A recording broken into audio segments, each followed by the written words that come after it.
Bueno, muy buenos días. En esta mañana, entonces, el tema que voy a presentar con ustedes es el tema de fiebre de un enfoque fisiológico. Esta presentación hace parte de la rotación de servicios de urgencias pediátricas. Los temas que vamos a desarrollar en esta mañana son inicialmente aspectos históricos de la fiebre de manera concreta, generalidades sobre la fiebre, definiciones, regulación de la temperatura corporal, las formas de medición de la fiebre, la fisiología de la fiebre, los medios físicos para el tratamiento de la fiebre y los medicamentos para el tratamiento de la fiebre. Para hablar un poco acerca de los aspectos históricos de la fiebre, básicamente este signo o síntoma se ha descrito de manera, digamos, de muy larga data, alrededor de 4.000 años antes de Cristo, en la antigua Mesopotamia. Digamos, la población sumeria, ellos describen este concepto como un concepto mágico, lo asociaban como un concepto mágico demoníaco, y está descrito que en hallazgos arqueológicos se ha encontrado dibujos de este grupo poblacional en que ellos dibujaban o pintaban pequeñas hogueras que representaban las zonas corporales donde aparentemente se presentaba la fiebre. Posteriormente, en el antiguo Egipto, ellos hicieron digamos, una distinción entre la elevación de la temperatura corporal total, que digamos se asocia con la fiebre, de una elevación de la temperatura localizada en un segmento corporal relacionado con la inflamación. Además, ellos empezaron los primeros que iniciaron, digamos, con la medición táctil, por así decirlo, de la fiebre como una maniobra semiológica, la cual fue pues utilizada hasta casi por 3.400 años después. En la antigua Grecia, Hipócrates, alrededor del año 450 a.C., él hablaba acerca de 4 humores, que era la sangre, la flema, la bilis amarilla y la bilis negra. Y él describía que los pacientes que estaban enfermos iniciaban un proceso de cocción o un fuego innato que contribuía a eliminar este humor nocivo. Ya en la región de Alejandría, en la antigua Alejandría, ellos empezaron a asociar el aumento de la frecuencia cardíaca o el pulso con la fiebre, y en Roma, Galeno, en el año 200 después de Cristo, describió que era necesario para los procesos de curación de las infecciones dejar un proceso de maduración para poder generar cicatrización. Celso en el año 50 describió el calor, el rubor, el dolor y edema. Y ya, digamos, en la etapa, digamos, más moderna, alrededor del año segundo antes de Cristo, se describió el uso del primer termoscopio, que era una estructura de vidrio también con un contenido líquido que se exponía a temperaturas, y con base a esa temperatura se podía más o menos hacer una aproximación de la temperatura corporal. Sin embargo, pues su uso no fue popularizado hasta mucho tiempo después. Galileo Galilei fue el primero en diseñar un instrumento para medir la temperatura en el año 1952, perdón, en el año 1564, y finalmente ya fue Carl August Wunderlich quien alrededor del año 1515 fue el que realmente popularizó la utilización del termómetro. Él hizo una descripción que se llama The Course of the Temperature in Disease, y lo que hizo fue un registro de aproximadamente 1.000.000 de registros de temperatura de más de 25.000 pacientes. Él hizo unas descripciones muy, muy importantes, y es que primero no había una temperatura normal, sino que se establecía un rango entre el 36 a 37.5, y él estableció que las temperaturas mayores o menores sugerían enfermedad, y que la fiebre no era un síntoma, no era una enfermedad como tal, sino un síntoma. Ya después Thomas Clifford diseñó el primer termómetro portátil, y hacia la segunda mitad del siglo XIX se empezó a registrar la temperatura de una manera, digamos, rutinaria en los diferentes hospitales, principalmente a nivel de Estados Unidos, los hospitales grandes como el Hospital General de Massachusetts. Finalmente, el termómetro se introdujo a partir de 1900, el termómetro de mercurio. Bueno, para hablar acerca de la generalidad de la fiebre, entonces, pues, primero que todo, la fiebre está asociada con un proceso de supervivencia evolutiva. Se ha descrito en estudios, pues, de filogenética, de estudios de evolución, que un aumento de la temperatura de 1 a 4 grados está relacionado con la supervivencia y la resolución de muchas infecciones. Y por el contrario, el uso de antipiréticos aumenta hasta un 5% de la mortalidad. Esto ha sido descrito específicamente para la infección por influenza. Sin embargo, la fiebre pues no es universalmente benéfica, como lo sabemos, y los estados de extrema inflamación, extrema elevación de la temperatura, digamos, pueden generar unos efectos deleterios. Por tanto, en estos casos es importante disminuir la temperatura para generar un mecanismo protector. La fiebre no controlada está asociada con peores resultados, sobre todo en pacientes con sepsis o principalmente en pacientes con lesiones neurológicas, y recientemente nosotros vemos como la manipulación de esa temperatura, por ejemplo, la hipotermia inducida, puede generar algún beneficio para los pacientes con lesiones neurológicas. Los efectos generales de la fiebre sobre el organismo, bueno, retarda el crecimiento de los microorganismos, limita la disponibilidad del hierro, aumenta la migración de los neutrófilos y la producción de superóxidos, promueve la proliferación de las células T, incrementa la actividad de los interferones y aumenta alrededor de un 7 a un 10% el consumo de energía por cada centímetro o por cada incremento de la temperatura corporal. Igualmente, como lo vamos a ver, la fiebre pues, tiene un efecto sobre la respuesta inmune, tanto innata como adquirida. Básicamente, potencia la respuesta inmune y estimula tanto respuesta inmune innata como adquirida. Hay un rol muy bien definido acerca de la interleuquina 6 como el principal pirógeno endógeno en la respuesta febril, la cual básicamente genera un aumento de la temperatura corporal, pero también favorece el tráfico de linfocitos hacia los órganos linfoides, es decir, además de que juega un papel como pirógeno endógeno, digamos que se ha asociado como uno de los principales factores asociados a la respuesta inmune corporal. Este es básicamente el mecanismo global por el cual se produce la fiebre. Entonces, nosotros vemos de manera pues, general que básicamente existen diferentes sustancias que actúan como pirógenos, pueden ser exógenos en su mayoría, o también como pirógenos endógenos, bien, pueden ser agentes infecciosos, toxinas, tumores, los cuales básicamente van a generar una respuesta inflamatoria a través de la producción de citoquinas, que van a generar aumento de la liberación de prostaglandinas, las cuales en su circulación a nivel del hipotálamo anterior favorecen una modificación del punto de regulación hipotalámico, induciendo la conservación del calor a través de vasoconstricción y cambio de comportamiento como abrigarse, y también la producción de calor a través de la contracción muscular.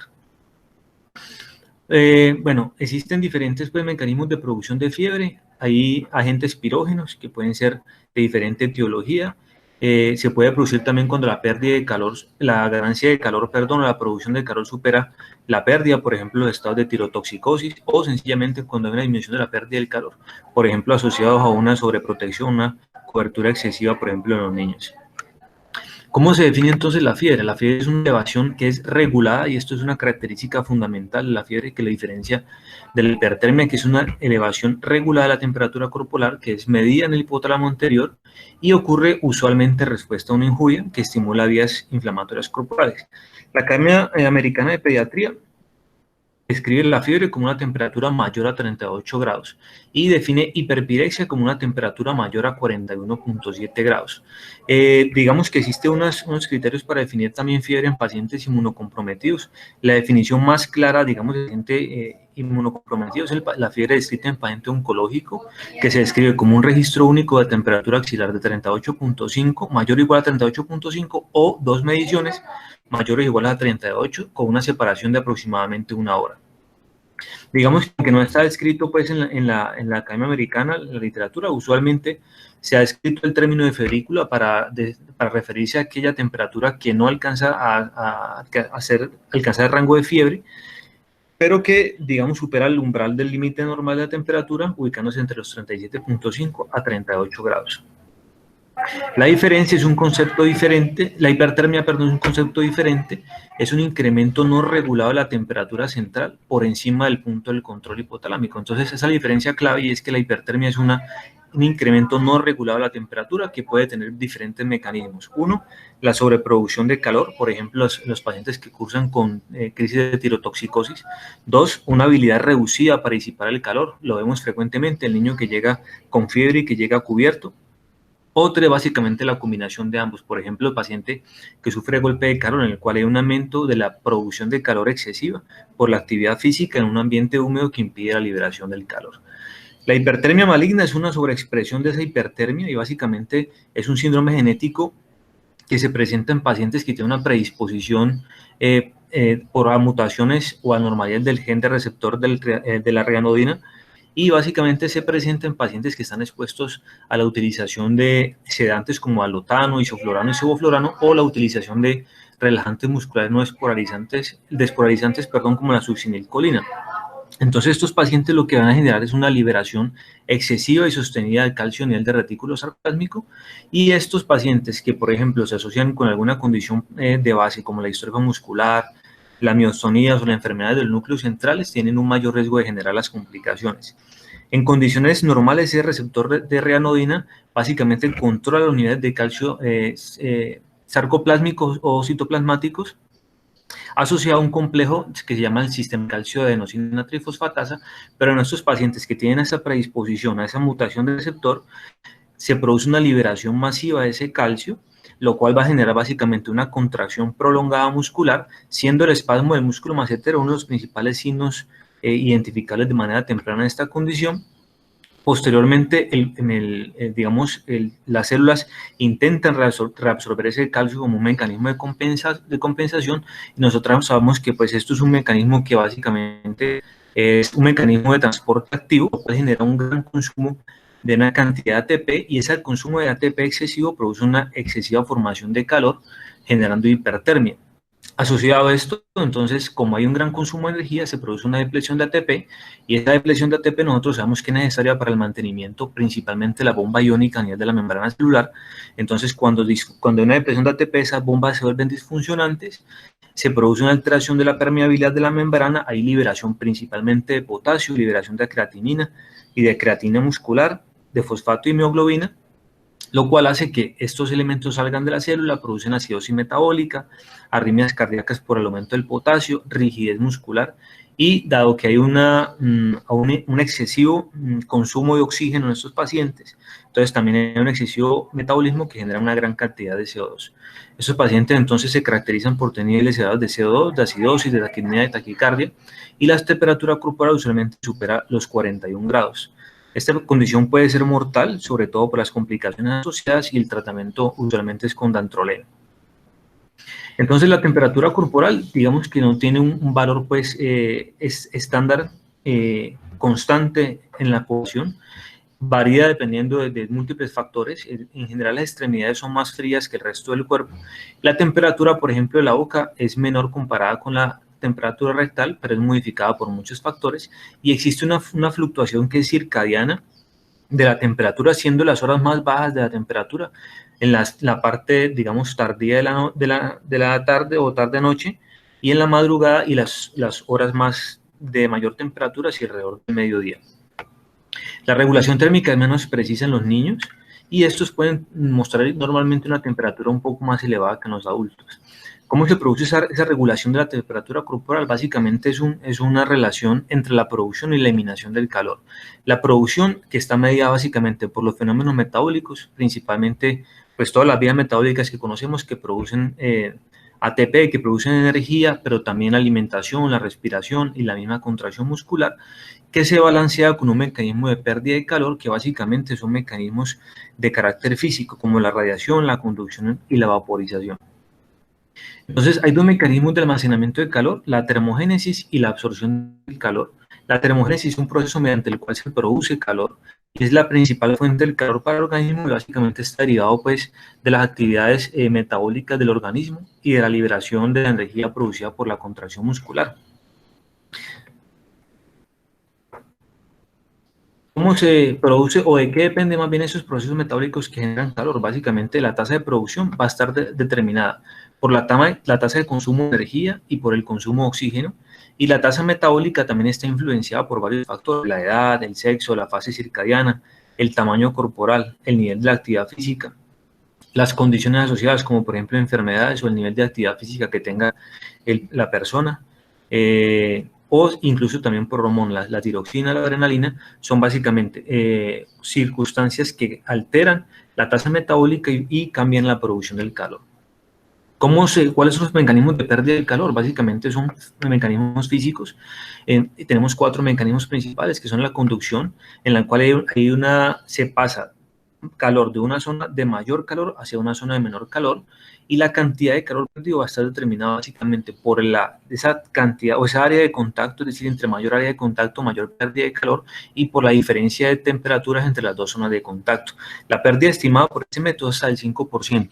Lo otro es la convección, que es un movimiento de aire o fluido alrededor de la piel. Entonces, básicamente, cuando se expone al aire, al viento o a un medio líquido, pues ese medio líquido básicamente genera una eliminación, una pérdida del calor que puede alcanzar hasta el 15%.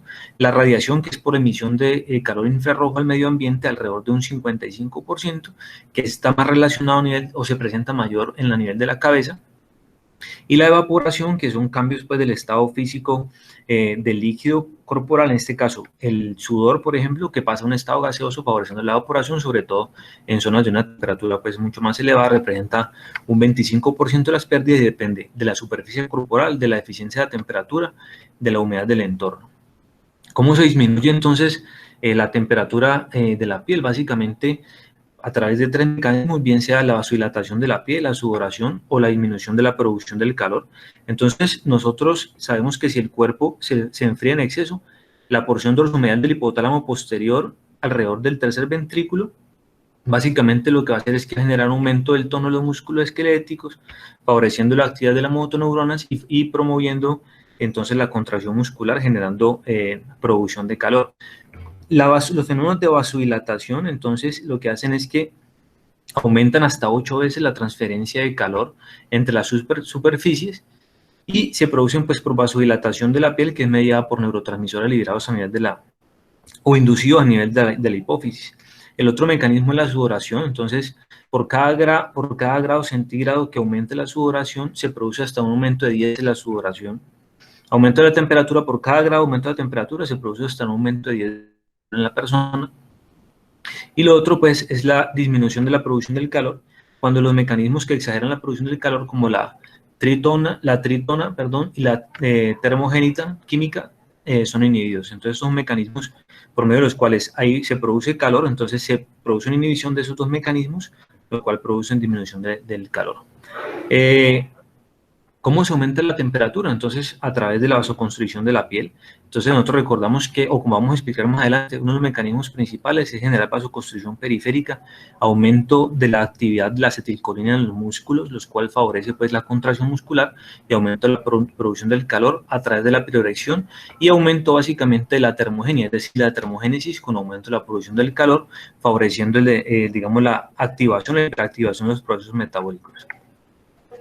Entonces, la temperatura se regula pues a través de diferentes termorreceptores. Entonces, tenemos unos termorreceptores que son periféricos, unas terminaciones nerviosas que son libres, distribuidas en toda la superficie corporal. Ellos contienen unos canales catiónicos que alteran su conductancia a medida que la temperatura ambiental cambia. Estos pues son de un diámetro más grueso en el tronco, en las extremidades, y son de un diámetro más delgado a nivel de la cara, los labios y los dedos. Entonces, lo que tenemos aquí básicamente una gráfica que nos muestra cómo funcionan estos receptores. Hay unos receptores de calor, unos de frío. Estos receptores van a cambiar la tasa de disparo, es decir, la tasa de aferencias que envían al sistema nervioso central, dependiendo de unos rasgos de temperatura. Entonces, como vemos, los receptores de calor, por ejemplo, aumentan la tasa de disparos con temperaturas entre los 32 hasta los 45 grados, envían señal al sistema nervioso central, al hipotálamo, para que desencadenen los mecanismos que disminuyan la producción de calor, o los receptores de frío, que usualmente se disparan o aumentan su tasa de disparo alrededor de los 26 grados, de los 26 grados hacia abajo, favoreciendo el efecto contrario de retención de calor corporal. Estas señales son enviadas a través de las vías talámicas hacia la corteza cerebral, y esta vía talamocortical, digamos que es la responsable o está asociada con la conducta consciente de generar mecanismos de protección del frío, o por el contrario, de eliminación del calor, como por ejemplo el vestido. En esta gráfica vemos de manera práctica entonces cómo se produce la regulación del calor a nivel hipotalámico. Entonces, los termorreceptores de calor cutáneo, al exponerse a un ambiente cálido, básicamente aumentan la actividad de neuronas sensoriales de calor en la vía aferente térmica a nivel de los núcleos hipotalámicos preópticos, y esto lo que va a hacer a través de una liberación básicamente de neurotransmisores es favorecer, uno, la termogénesis, que va a aumentar la producción de calor, y dos, va a favorecer la contracción muscular, que va a también aumentar la producción de calor, pero además generando unos fenómenos vasomotores, específicamente vasodilatación periférica, para favorecer la disipación de ese calor a nivel corporal.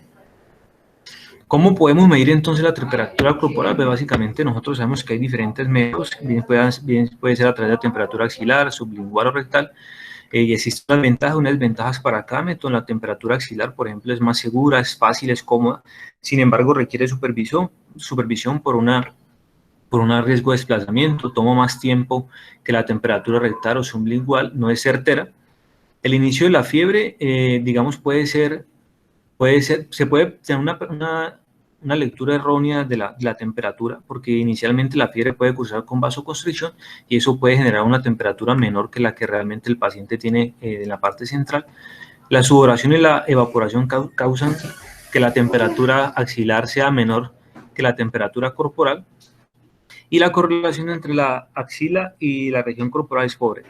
A nivel sublingual, entonces tenemos que es menos afectada por la temperatura del ambiente, es más confiable que la axilar, es fácilmente accesible, es más certera, es alrededor de una relación de 0.4 grados centígrados menos que la arteria pulmonar, pero desventajas, pues requiere operación del niño, no es útil para menores de 5 años, en pacientes con alteraciones del neurodesarrollo, intubados, no se utiliza en pacientes con taquipnea, puede causar enfriamiento por evaporación de la cavidad oral, y las variaciones puede variar dependiendo pues, de la zona donde se ponga a nivel de la cavidad oral.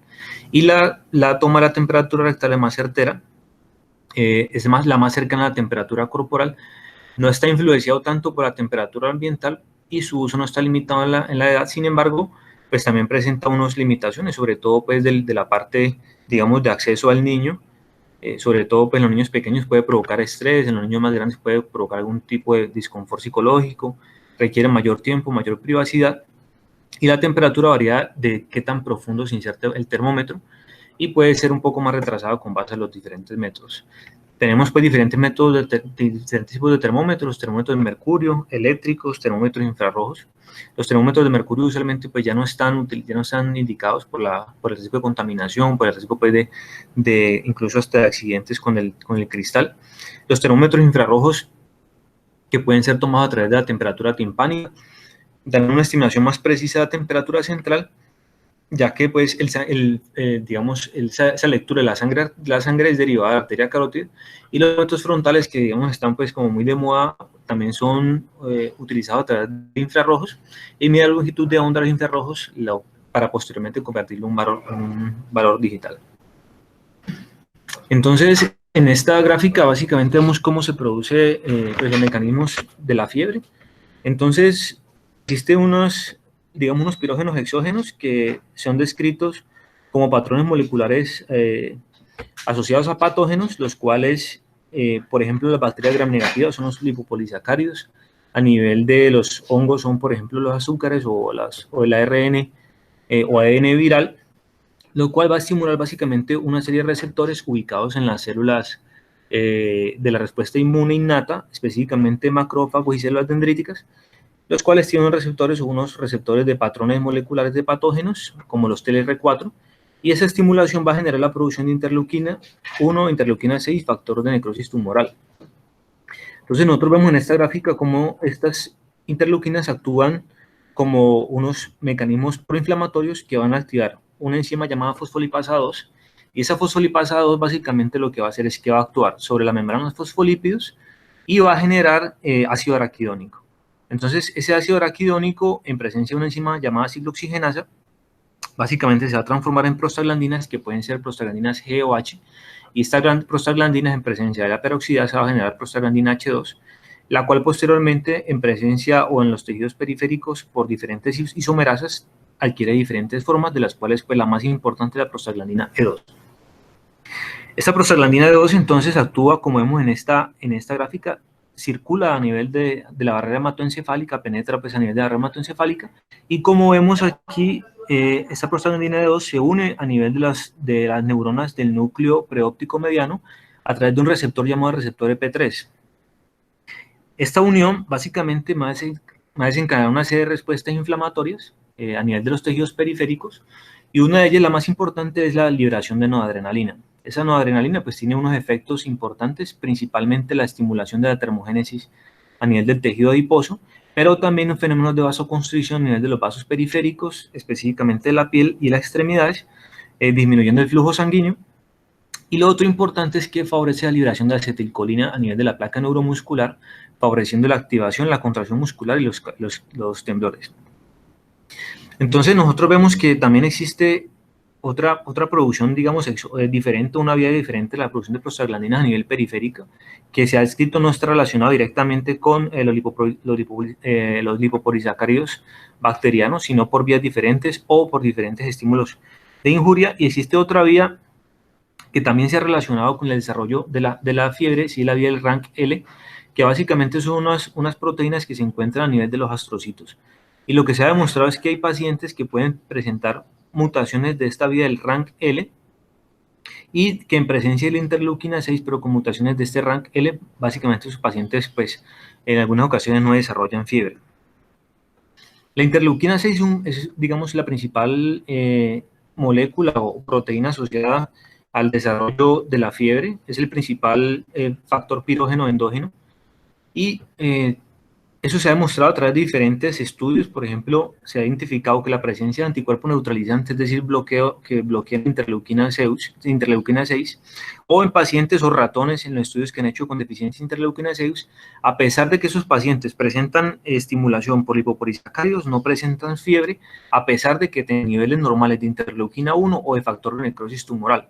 Incluso han hecho estudios en los cuales han inyectado interleuquina 6 intraventricular en ratones con deficiencia de interleuquina 6 y han notado que esos ratones, que inicialmente no presentaban una respuesta inflamatoria, cuando se inyecta esa interleuquina 6, recuperan su capacidad de generar fiebre.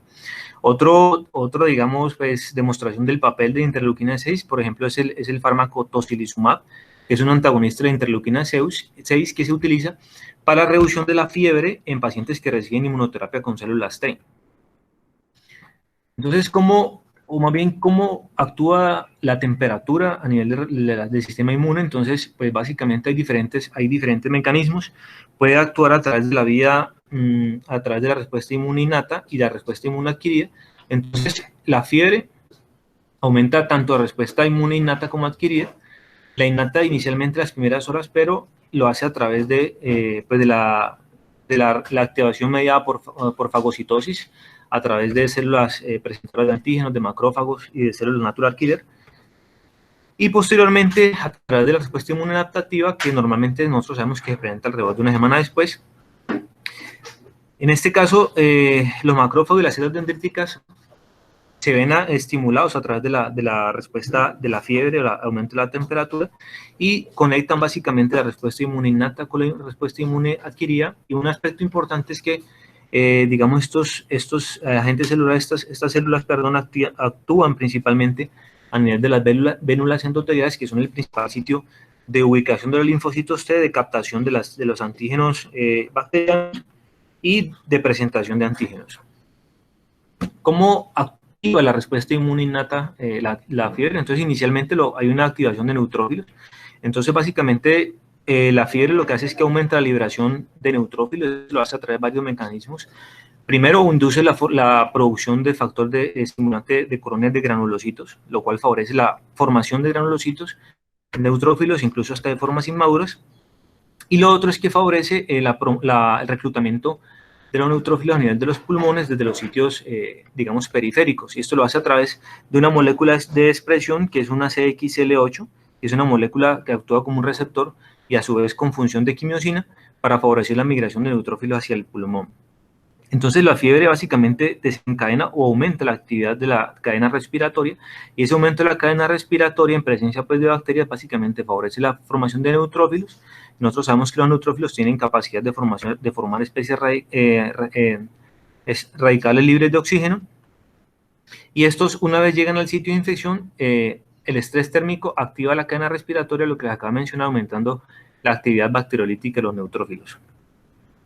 Sin embargo, también la fiebre puede activar otras células como las células dendríticas, las células citotóxicas y los macrófagos, y esto básicamente, específicamente las células NK o las células natural killer, lo hace, pues, básicamente, aumentando la expresión de este receptor que es el NKG2, que se encuentra ligada a esta molécula MIC-A, que es una secuencia polipeptídica relacionada con el complejo mayor de psicopatilidad tipo 1, y básicamente lo que hace a nivel de las células natural killer es, uno, aumentar su capacidad de potencial citotóxico y favorece la regulación hacia arriba de una proteína llamada la HSPS, que también está relacionado con un aumento de la capacidad de presentación antigénica.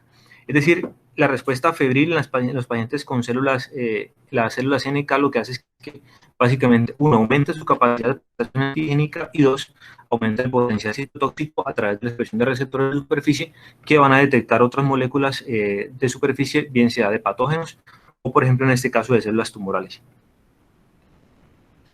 Ya en cuanto a las células dendríticas, entonces nosotros vemos en esta gráfica cómo las células, por ejemplo, infectadas, pues son fagocitadas por las células dendríticas que tienen en su superficie una molécula llamada TLR, que son receptores de patrones de patógenos, y la fiebre lo que hace es que uno, aumenta el potencial fagocítico de esas células dendríticas, es decir, favorece su capacidad de fagocitosis de las bacterias.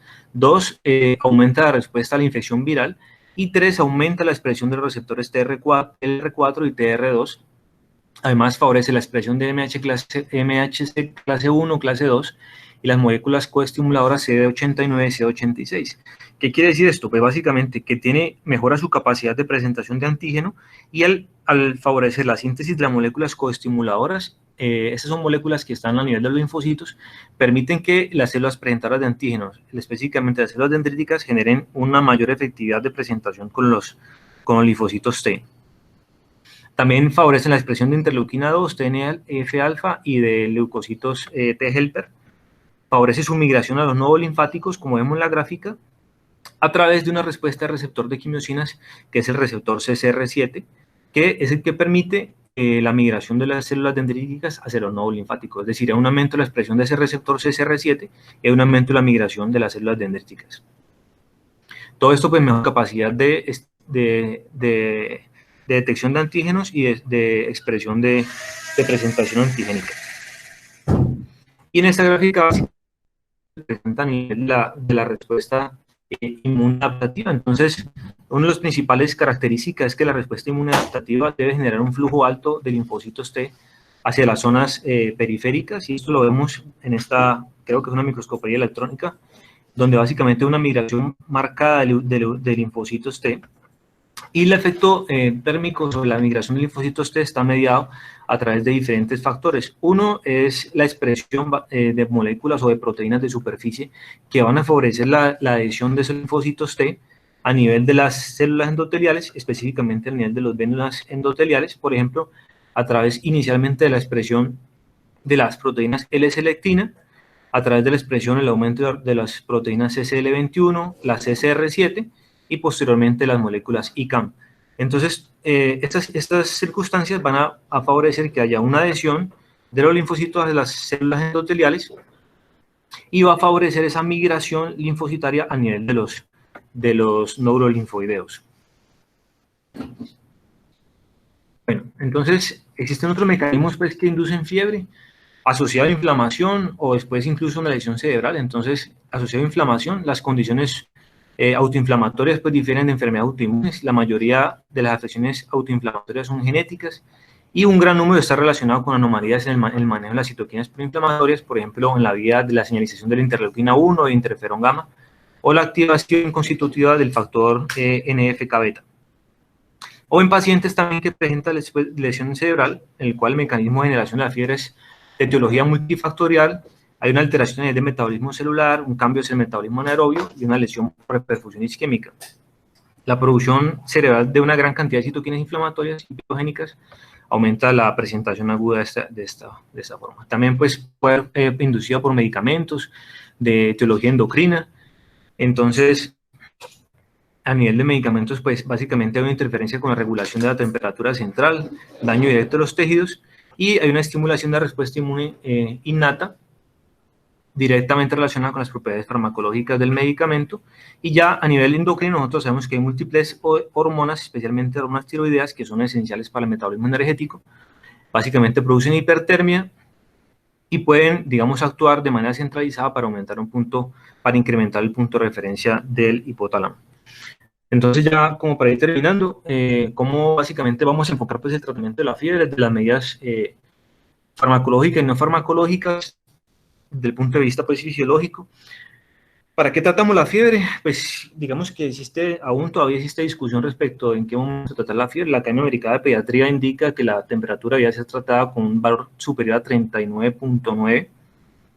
Sin embargo, pues debe ser mejorar la comodidad del niño principalmente, mayor comodidad, mejorías pues, asociadas con su alimentación, actividad, menos irritabilidad y mejoría pues de la evidencia general del niño, el estado general.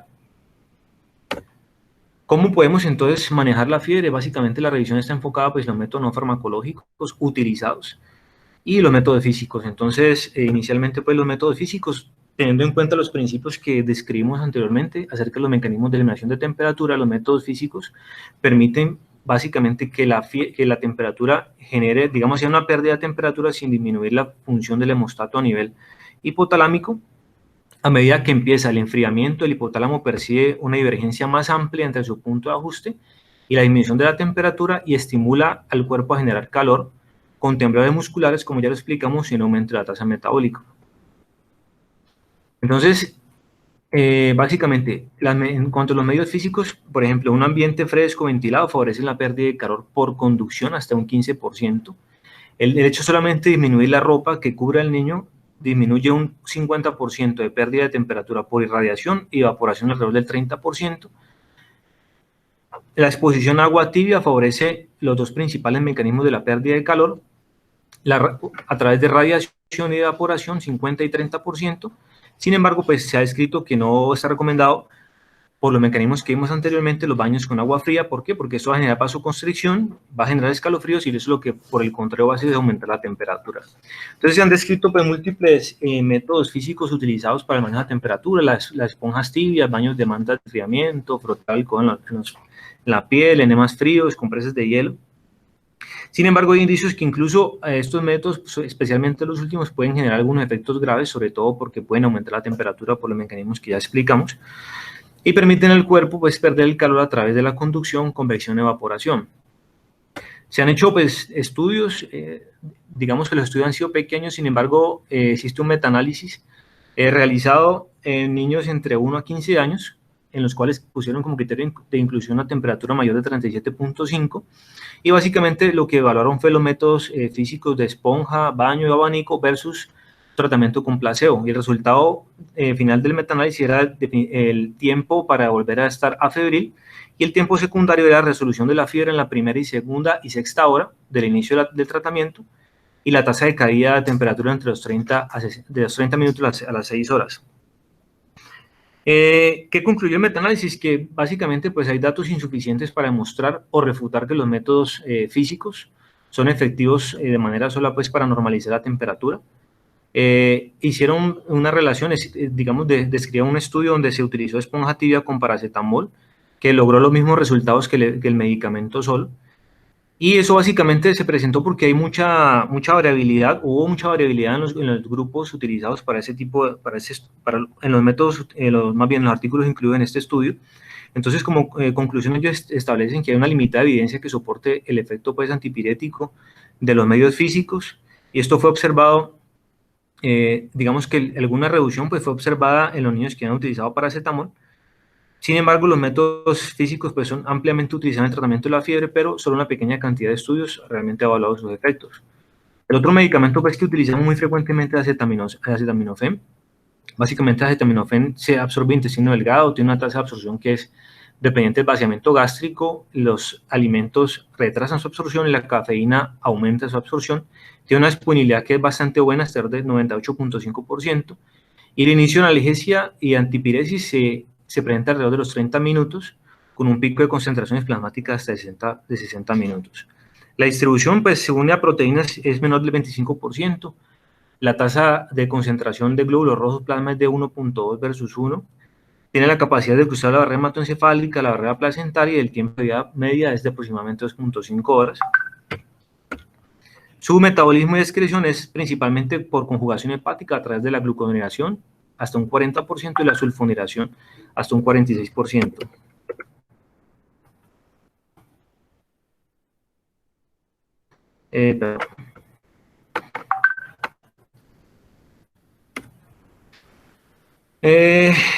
Básicamente, pues el acetaminofén tiene un producto del metabolismo que es el N-acetil-P-benzoquinona, el cual se puede acumular con sobredosis o con la utilización concomitante con medicamentos que actúen sobre el citocromo P450. ¿Y cuál es el mecanismo de acción? Básicamente bloquea la síntesis de prostaglandinas del ácido araquidónico y inhibiendo la ciclooxigenasa tipo 1 y tipo 2.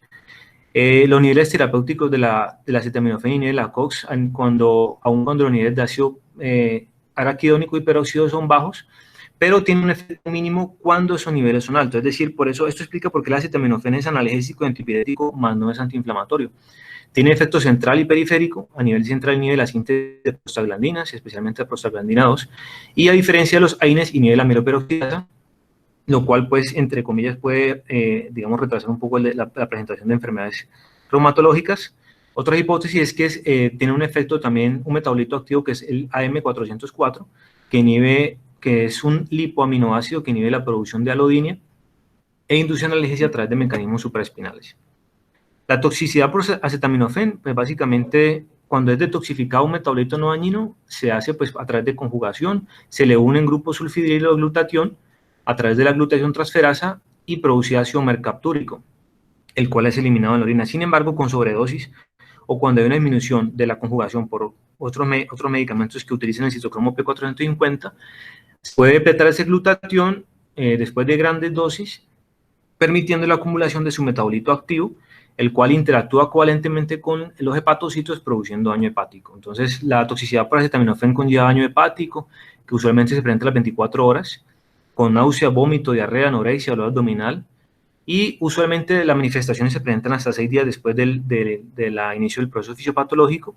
La dosis tóxica en adultos es de 20 a 30 tabletas de 325 miligramos y en niños dosis superiores a 150 miligramos por kilo. Sin embargo, niños con alteraciones de la función hepática o niños desnutridos pueden requerir incluso dosis terapéuticas para producir el daño. El otro medicamento utilizado es el ibuprofeno, los AINES. Básicamente, pues son antiinflamatorios no esteroideos que inhiben la síntesis de prostaglandinas también.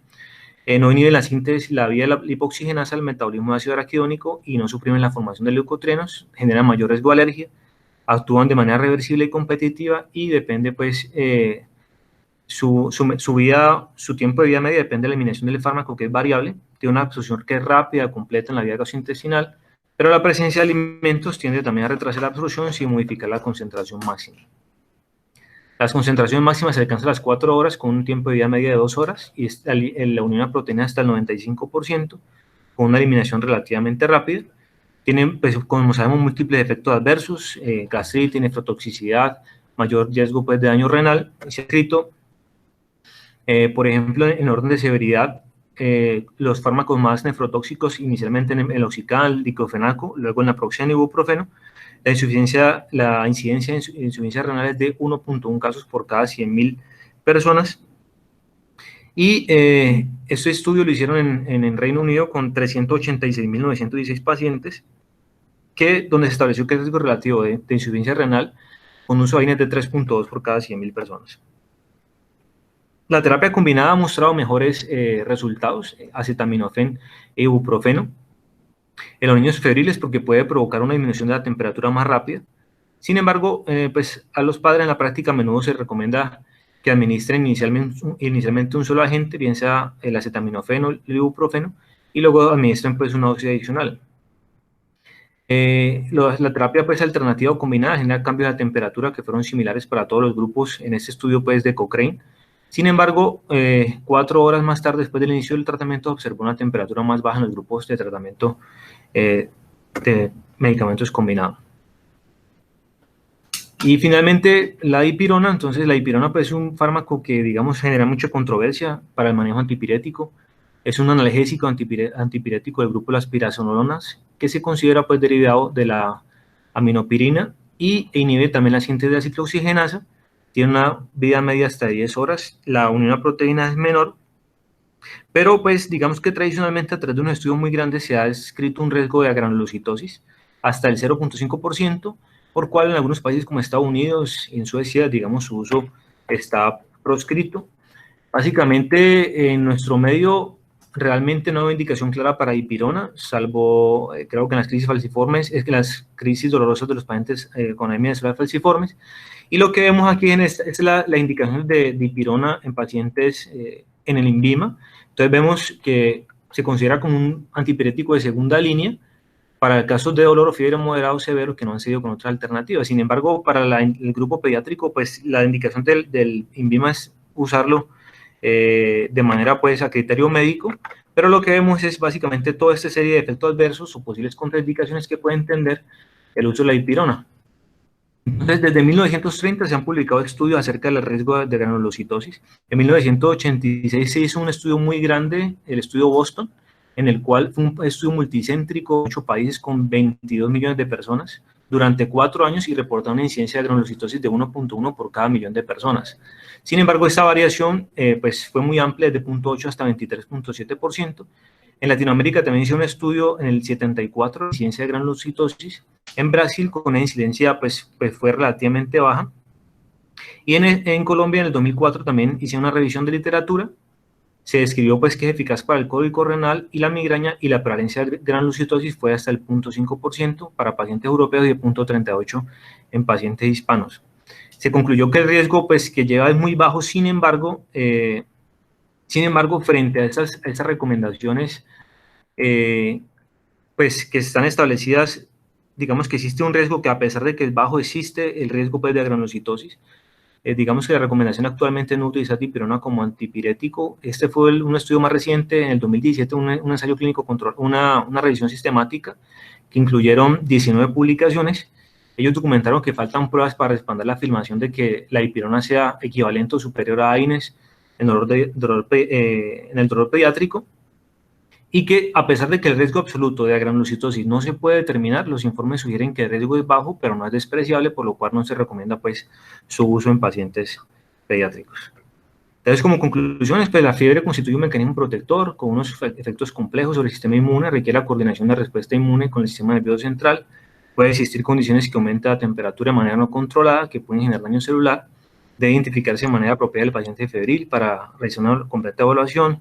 Los medios físicos actúan bajo principios físicos, pero hasta ahora no hay evidencia fuerte que sustente su uso, y el manejo farmacológico debe ser tenido en cuenta el riesgo-beneficios